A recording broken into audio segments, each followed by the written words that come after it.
오늘 우리 예배에 대해서 제가 여러분과 함께 좀 말씀을 나누고자 합니다.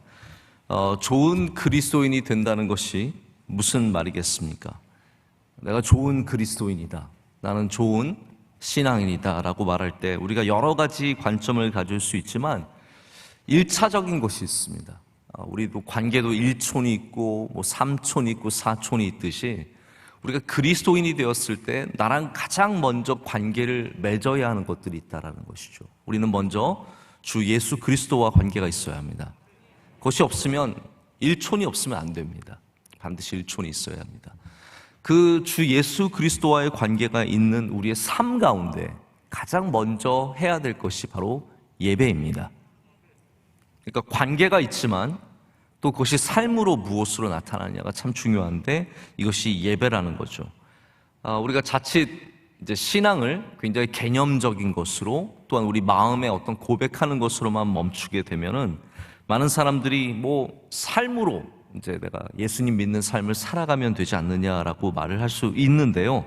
삶은 분명히 아셔야 됩니다. 예배가 만들어내는 또 다른 예배입니다. 다시 말하자면 우리가 하나님께 드리는 예배 없이 삶의 예배만 강조할 수 없습니다. 이 예배가 먼저이고 그리고 우리가 나아가서 이 세상에서 또한 삶의 예배로서 월요일부터 오늘 우리가 너무 분리하는 것도 사실은 적절치 않은데 우리가 세상에 나아가서 사는 삶도 이 예배의 연장선상에 있기 때문에 여기 출발점이 없으면 절대로 세상의 예배만 드리면서 삶의 예배만 드리면서 내가 좋은 그리스도인이다 말하는 것이 굉장히 위험한 생각이라는 것이죠. 저는 그래서 오늘 이 말씀을 통해서 우리 좋은 예배자의 훈련을 받기를 원합니다. 할렐루야. 예배자의 훈련이 많습니다. 굉장히 다양하고 많은데 레위기를 보면은 먼저 5가지 제사가 잘 소개가 되고 있습니다. 우리 첫 번째 말씀에 번제가 나오고 이제 소제가 나오고 화목제가 나오고 속죄제가 나오고 속건제가 나옵니다. 이 5가지 제사가 예배 가운데 가장 기본이 되는 그런 예배입니다. 그래서 저는 토요일날 새벽에 좀 예배 훈련이 있기를 바라는 마음으로 오늘부터 좀 이 5가지 제사에 대해서 여러분과 함께 좀 말씀을 통해서 은혜를 받고자 합니다. 제가 좀 출석 체크 좀 했으면 좋겠는데 오늘은 교구별로 이렇게 앉았습니다. 얼마나 마음이, 제가 성전을 들어오는데 마음이 두근거리더라고요.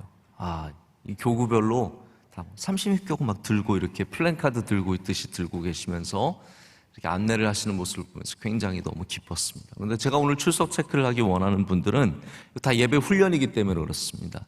피택 안수 집사님들, 우리 피택 안수 집사님들 한번 손 들어 보시길 바랍니다. 네. 아닌데 대신 들어주지 마십시오. 네. 자, 내려주시고요. 피택 권사님들 한번 손 들어 보겠습니다. 감사합니다. 제가 보니까 한 반 정도 나오신 것 같아요. 아마 이제 또 다른 반은 가정에서 예배를 드리시겠고 다 그런 일이 있으시겠죠. 여러분, 우리가 예배의 훈련을 잘 받아야 합니다. 할렐루야. 저는 우리 피택자들에게는 아멘의 훈련도 있어야 된다고 생각을 합니다. 제가 우리 평신도들한테 모두에게 그냥 아멘 세게 하서 이런 거 별로 부탁을 안 드리는데 이것도 다 신앙의 문제이기 때문에 그렇습니다. 어떤 교회는 아멘을 아예 하지도 않죠. 그러니까 아멘은 이거는 굉장히 중립적인 겁니다. 해서 특별히 더 좋고 안 하면 안 되고 그런 문제라기보다는 우리가 이건 훈련의 문제라고 생각을 합니다. 그래서 우리 교회는 아멘의 훈련이 있는 교회. 여러분, 그걸 아셔야 돼요. 나는 아멘 진짜 하기 싫은데 정말 아멘 하면은 이거 정말 하나님 앞에 죄 짓는 것 같은데 그런 마음을 가지신 분들은 우리 교회랑 사실 잘 안 맞으시는 거예요. 우리 교회는 다시 말해서 이거 중립적인 문제거든요. 이걸 해서 구원을 받고 안 해서 안 되고 이런 문제는 아니지만 우리 명성교회는 지금까지 아멘의 훈련이 있는 교회입니다. 그래서 피택 안수 집사님들, 피택 권사님들은 아직 아멘이 입에 잘 안 붙어 있고 할 때마다 막 열심히 생각해서 하시는 분들은 이것이 여러분의 삶 가운데 믿음의 고백으로서 드려지기를 축복합니다. 그래서 오늘 계속해서 우리 번제부터 속건제까지 말씀을 나누는 가운데 번제의 말씀을 먼저 여러분과 좀 나누고자 합니다. 오늘 번제라는 말씀이 나오고 화제라는 말씀이 나오는데, 그러면 번제와 화제는 다른 것이냐? 네, 다릅니다. 왜냐하면 번제는 이름이고요, 화제는 속성입니다. 불로 드리는 예배가 이 번제의 속성이고, 번제는 이 모든 예배를 통틀어서 드리는 이름이에요. 근데 번제라는 것이 히브리어로 되게 재밌습니다. 여러분도 아마 한번 들으시면 잊지 않으실 이름이에요. 번제의 히브리어는 올라입니다. 올라. 그런데 왜 제가 이걸 잊기 힘드냐고 말씀을 드리냐면, 그 올라의 뜻이 무슨 뜻이냐면 올려 드리는 것이라는 뜻이에요. 올라가는 거예요. 이거 한국말에서 한 건지 잘 모르겠어요. 뭐가 섞였는지 모르겠지만 제가 이걸 딱 보고, 와, 이건 정말 은혜다. 어떻게 히브리어로 올라인데 올라가는 것, ascend, 이렇게 올라간다라는 의미가 있습니다. 여러분, 그렇습니다. 번제는 우리가 드리는 예배의 가장 중요한 속성이 뭐냐면 올라가는 예배입니다. 올려 드리는 예배. 예배의 가장 기초 중의 기초가 하나님께 올려 드리는 것. 다시 말하자면 이것은 방향성이라는 거예요. 방향성. 예배는 방향성이 가장 중요한 겁니다. 하나님께서 다른 거 그렇게 따지지 않으십니다. 방향이 맞느냐라는 거예요. 너 나를 향해 예배 드리고 있느냐라고 물어보신다라는 거죠. 방향은 여러분께서 꼭 기억하셔야 돼요. 점검을 요구합니다. 방향은, 다시 말씀드립니다, 점검을 항상 요구합니다. 운전할 때 우리가 어떤 방향을 향해서 가지 않습니까? 바른 방향을 가기 위해서는 항상 핸들을 계속해서 조금씩 만지면서 방향을 바로 잡아야 합니다. 가만히 놔두면, 야, 이 차가 좋은 차니까 가만히 놔두자. 이 차는 최고의 기술자들이 만들었고 이 시대의 모든 기술들이 다 들어가 있고 이 차는 무려 7천만 원이에요. 그러면 가만히 놔두면 좋은 방향으로 가느냐? 그렇지 않다라는 거예요. 방향을 자꾸 점검해 주지 않으면 그 차는 잘못 나갈 수밖에 없고 결국은 사고를 만들어내고 우리를 어렵게 합니다. 자, 우리 교회는 좋은 교회야. 우리 교회는 전통이 너무 좋아. 우리 교회는 원로 목사님께서 정말로 훌륭하셔. 우리 교회는 장로님들도 정말로 훌륭하셔. 그러면 예배가 바른 방향으로 저절로 나아가느냐? 아니라는 거예요. 우리가 오늘도 깨어서 방향을 점검하지 않으면 우리 교회의 예배도 잘못된 방향으로 갈 수 있다는 겁니다. 그래서 여러분, 그냥 오늘도 예배니까 예배 드리자, 아닙니다. 오늘도 우리는 하늘을 바라봐야 할 줄로 믿습니다. 아버지 하나님을 바라보고 예수 그리스도를 바라보고 주의 보혈을 의지하고 주님께 영광을 드리는 그 예배를 점검하지 않으면 우리는 언제든지 엘리 제사장의 아들들의 예배가 될 수 있고 말라기의 예배가 될 수 있다는 것이죠. 그래서 신구약에 나오는 하나님께서 지적하시는 예배의 모든 잘못된 부분들, 제가 그걸 다 예를 들진 않겠습니다. 방금 말씀드린 엘리 제사장 아들들이 갈퀴를 가지고 좋은 소 꺼내고 그럴 때 이 소를 꺼내서 그 문제가 생긴 것 같지만 결국 하나님께서 지적하신 건 뭐냐면, 이것 봐라, 예배가 너희를 위한 예배가 되었다는 거죠. 너희를 위한 예배, 내가 너희를 위해서 화목제물 따로 남겨놨어. 그런데도 불구하고 모든 것을 내 것으로 차지하겠다는 말이에요. 여러분, 우리 예배 드리다 보면 하나님께서 그래, 너도 좀 영광 받아라, 너도 좋은 거 있어라, 나눠주십니다. 할렐루야.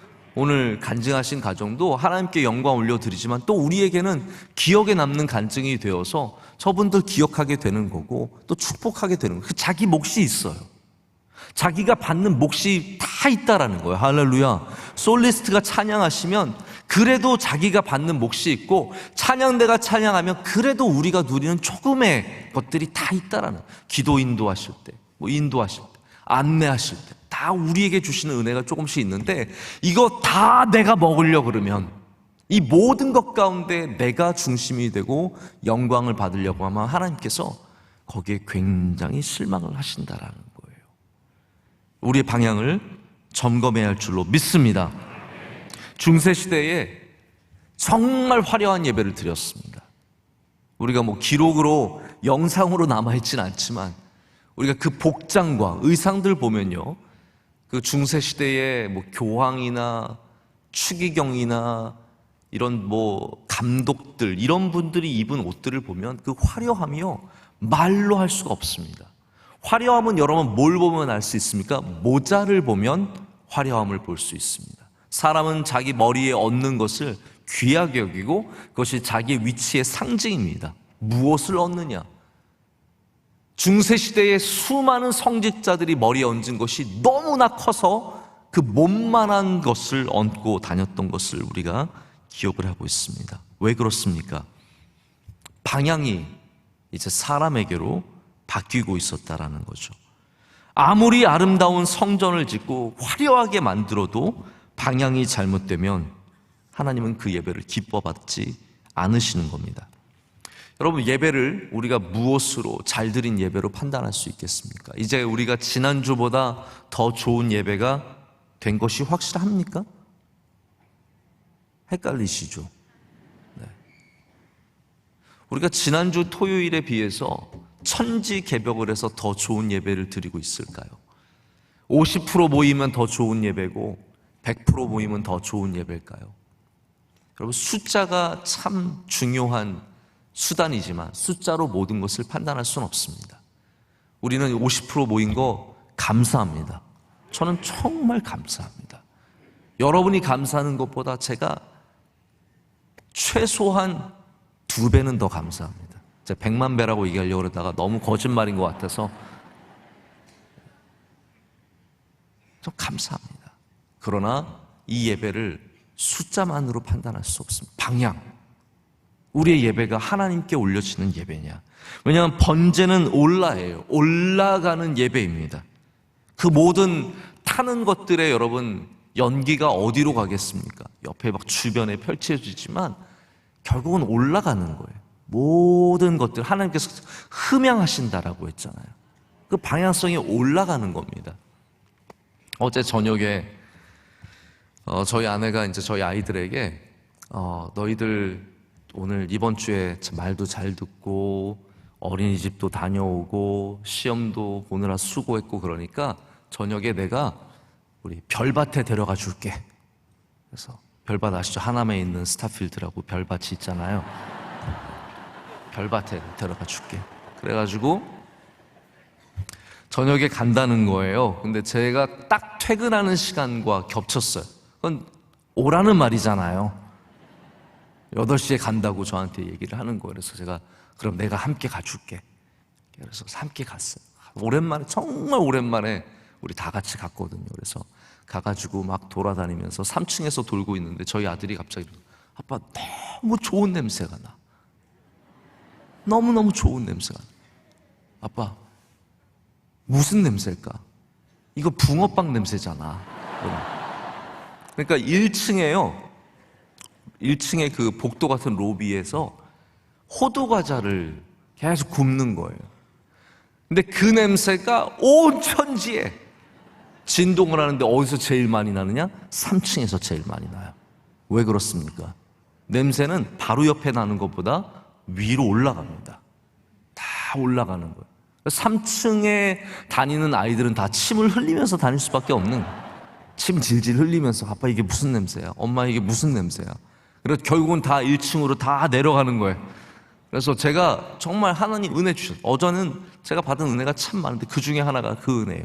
저희가 줄을 섰는데 애매모호하게 이거 이야기를 길게 하면 안 되는데 애매모호하게 같이 줄 서 있는 옆에 줄 선 자매 둘이 있었어요. 그래서 제가 이분이 먼저 오셨나? 내가 먼저 온 것 같은데 그러다가 제가 고민을 하다가 먼저 오셨으면 먼저 하세요. 그랬더니 그 두 분이 망설이다가 갔어요. 근데 저희 앞에서 음식을 파는 분이 말씀하시기를 마감입니다. 그러는 거예요. 저희가 마지막 거를 산 거예요. 별거 아닌데 왜 이렇게 좋아했어요? 그래서 그거 못 샀으면요 큰일 날 뻔했어요. 마지막 호두과자 그거 막 거의 없는 걸 막 이렇게 주워서 담아서 9개를 줬는데 그거를 저희가 소중히 하나씩 마지막이야 마지막 거 그러면서 냄새는 다 올라갑니다. 여러분, 여러분에 있는 이 귀한 향기가 하나님께로 다 올라갈 줄로 믿습니다. 우리 예배가 올라가도록 우린 집중해야 합니다. 찬양을 드릴 때도 이거 올려드리는 거다. 기도를 드릴 때도 이거 올려드리는 거다. 간증을 드릴 때도 이거 올려드리는 거다. 나의 고백을, 나의 사랑을, 나의 은혜를, 내가 받은 이 감사를 올려드리자라는 마음이 있을 때 하나님께서 기뻐 받으실 줄로 믿습니다.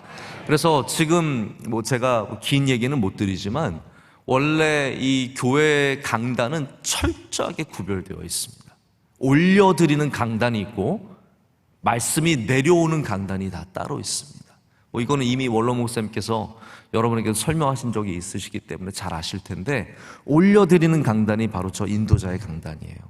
그래서 저기서 모든 올려드리는 것들을 순서를 하고, 그리고 말씀은 내려오는 거예요. 이거는 올려드리는 게 아니라 하나님께서 우리에게 말씀을 주시기 때문에 우리는 그 말씀을 받는 자세로, 우리 기독교 전통, 우리 개신교, 종교개혁 전통은 말씀 강단이 높은 곳에 있죠. 그래서 원래 저 위에서 저를 이렇게 깔보듯이 바라보면 안 됩니다. 원래는 그래요. 원래는 다 밑에 앉아서, 카벤 같은 경우에는 높은 강단에 올라가서 2, 3층 되는 높이에 올라가서 거기서 말씀을 선포하고 말씀을 받는 거예요. 근데 위치는 사실 그렇게 중요하지 않습니다. 우리가 여전히 하나님이 주시는 말씀을 받는 마음으로 어디에 앉아있든, 저 맨 꼭대기에 저 10층 같은 높이에 앉아있든, 제 밑에 있든, 어느 곳에 있든지 항상 말씀을 잘 받으시기를 축복합니다. 자, 두 번째 예배에 대해서 중요한 부분은, 예배는 억지로 드려서는 안 됩니다. 예배는 자원하는 마음으로 드려야 합니다. 억지로 나오더라도, 오늘 아마 억지로 나오신 분이 억지로 드리지 말랬는데 괜히 나왔다 라고 생각하시는 분들은 오해하지 마십시오. 억지로 드리지 말라는 말이 드리지 말라는 말씀이 아니라, 우리가 억지로 오더라도 자원하는 마음으로 변해가야 한다는 것입니다. 이것이 예배의 훈련입니다. 처음에 우리 아이들이, 억지로 오는 아이들이 얼마나 많겠습니까? 그러나 그 아이들 가운데 하나님이 주신 마음으로 변화를 받아서 자원하는 마음으로 드리게 되는 거죠. 그래서 오늘 말씀에도 2절 말씀을 한번 보십시오. 이게 은연중에 숨어있는 굉장히 중요한 말씀입니다. 우리 다 함께 2절 말씀 읽겠습니다. 이스라엘 자손에게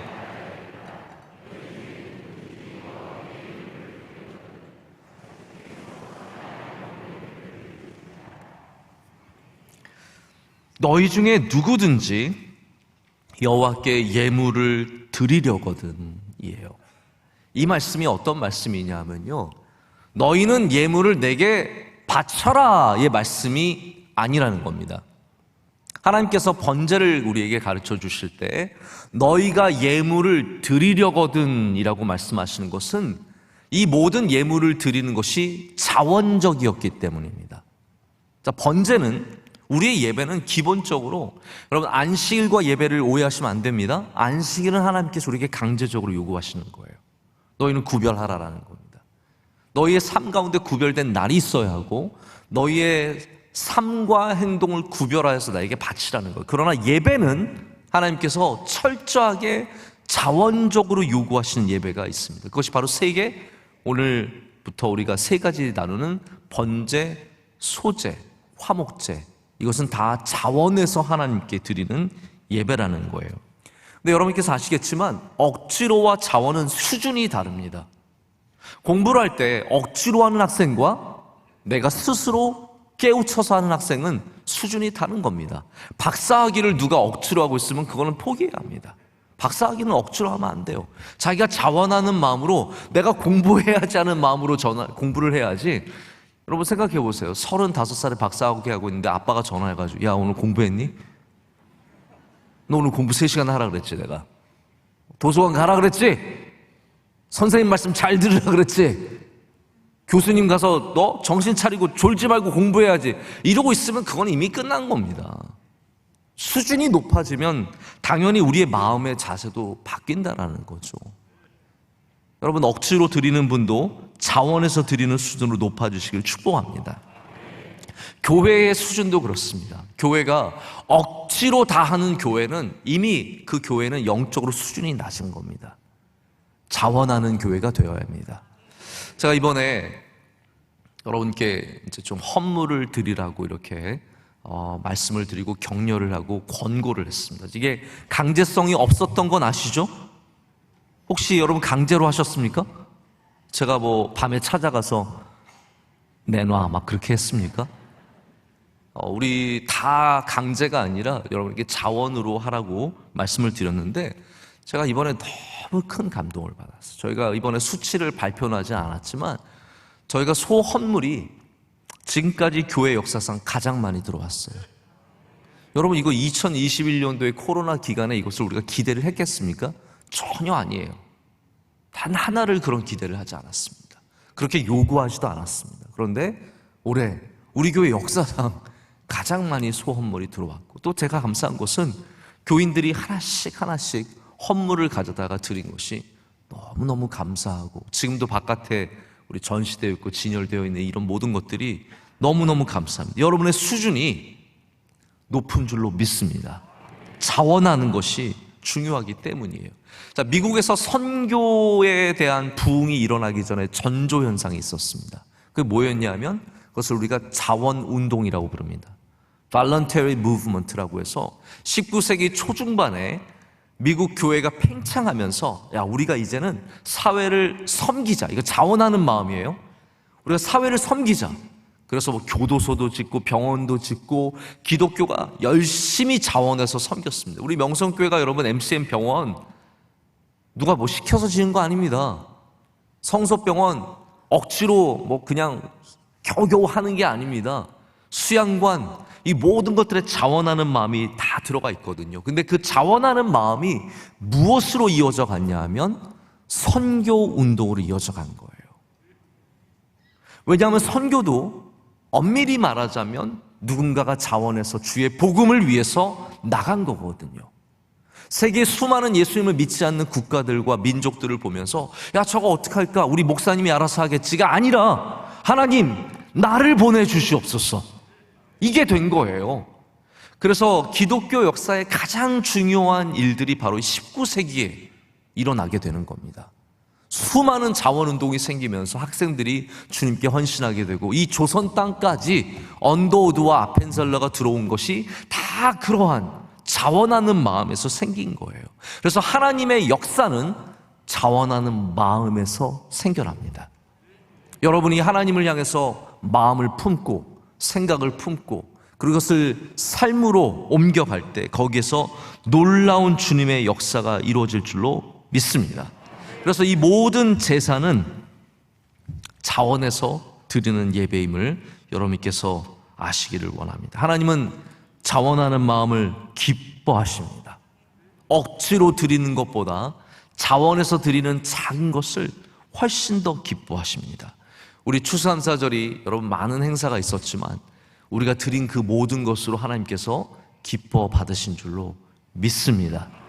저희가 이번에도 저는 이 참 계좌번호를 가르쳐 드리는 것이 쉽지 않더라고요.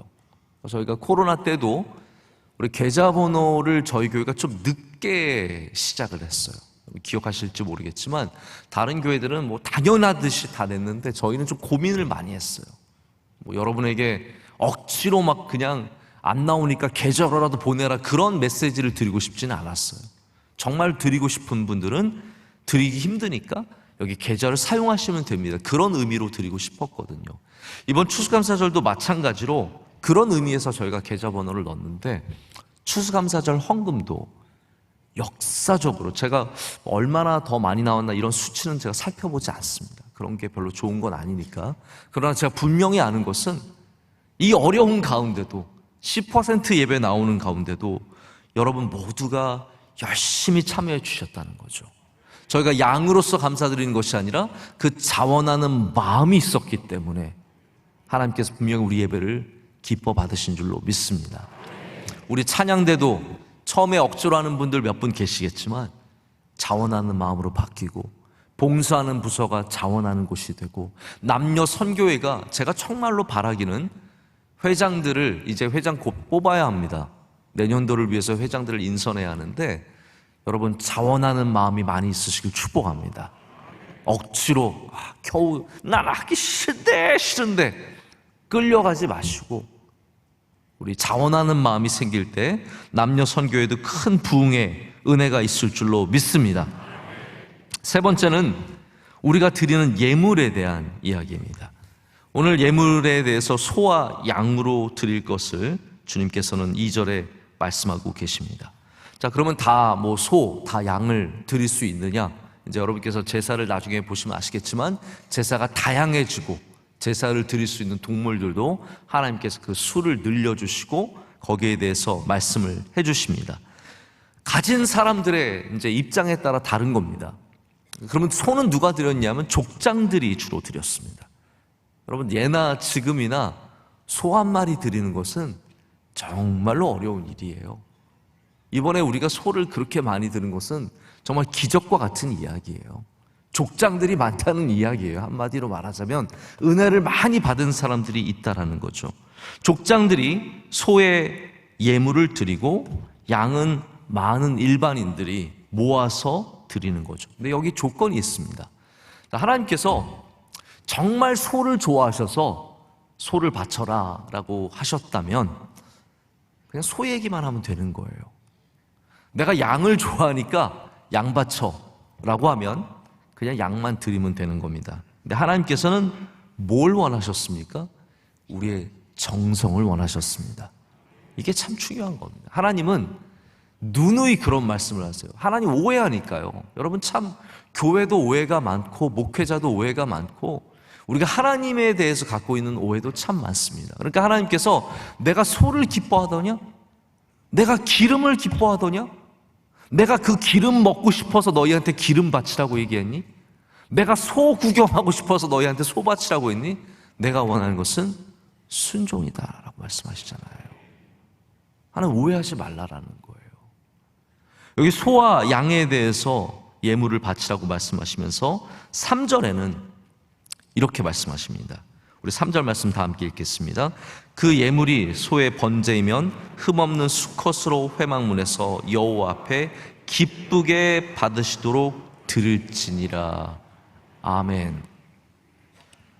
왜 흠이 없는 소를 드리라고 말씀하셨을까요? 여러 가지 신학적인 얘기들을 할 수 있겠지만 그냥 하나로 말씀을 드리자면 우리가 정성을 다하기를 원하는 겁니다.